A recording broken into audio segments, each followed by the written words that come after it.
اللہ کے نام سے شروع جو بڑا مہربان اور نہایت رحم والا ہے۔ کروڑوں درود نبی کریم صلی اللہ علیہ وآلہ وسلم پر، جن پر اللہ رب العزت خود درود بھیجتا ہے۔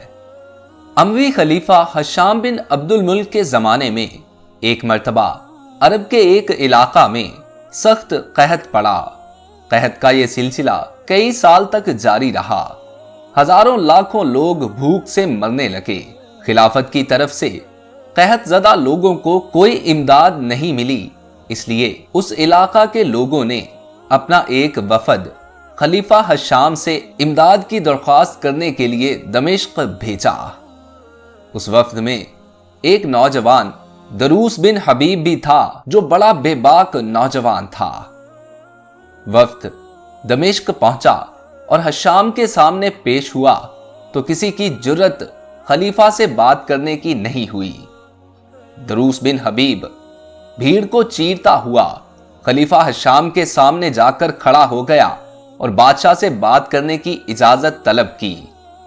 اس کی شخصیت میں بہت جاذبیت تھی، جو بھی اسے دیکھتا متاثر ہوتا، اس لیے بادشاہ بھی اس کی طرف متوجہ ہوا۔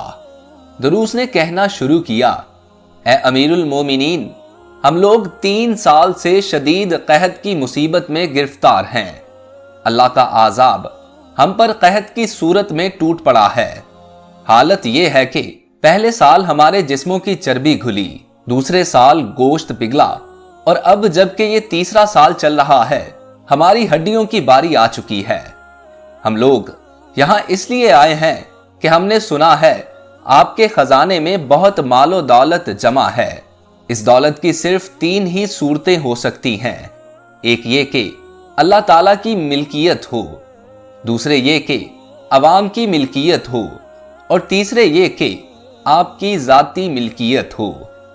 اگر یہ دولت اللہ تعالیٰ کی ملکیت ہے تو جناب کا اس کو دانتوں میں پکڑ کر رکھنا سمجھ میں نہیں آتا۔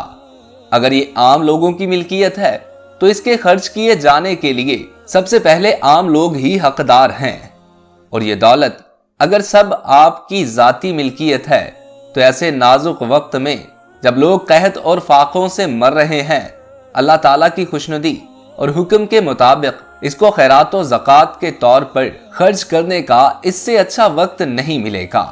اس کے باعث حضور والا کو اجر عظیم اور ثواب دارین حاصل ہوگا اور آپ کے مال میں خیر و برکت ہوگی۔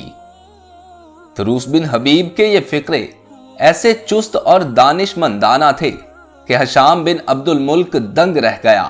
نوجوان کی ایسی بے باکانہ اور جرت مندانہ باتوں پر یہ بھی اندیشہ تھا کہ امیر المومنین کا عتاب نازل ہو جائے اور اس کا سر تن سے جدا کر دیا جائے، لیکن وہ اس بات سے ڈرا نہیں۔